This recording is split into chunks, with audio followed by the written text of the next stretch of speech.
I'm Nicole Lee, Senior Associate Editor for CNET.com, and this is a first look at the Motorola Xpert, spelled XPRT. This phone is available for Sprint Nextel. The Motorola Xpert is essentially Sprint's version of the Motorola Droid Pro. The hardware is almost the same except for a few changes in the keyboard and the overall trim.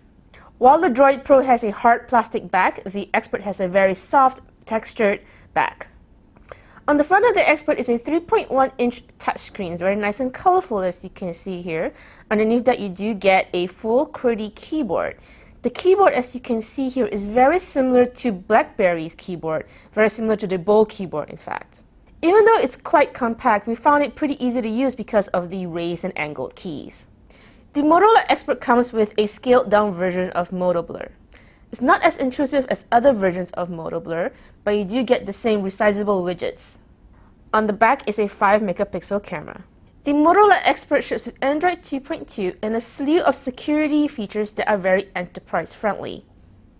They include complex passwords as well as a VPN client. You can also use this phone with Motorola Exchange ActiveSync.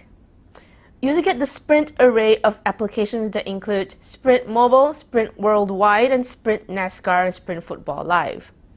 You also get Sprint Radio and Sprint TV. The Motorola Xpert is also Sprint's very first world phone that's based on Android. That means the Motorola Xpert has both a GSM and a CDMA chipset.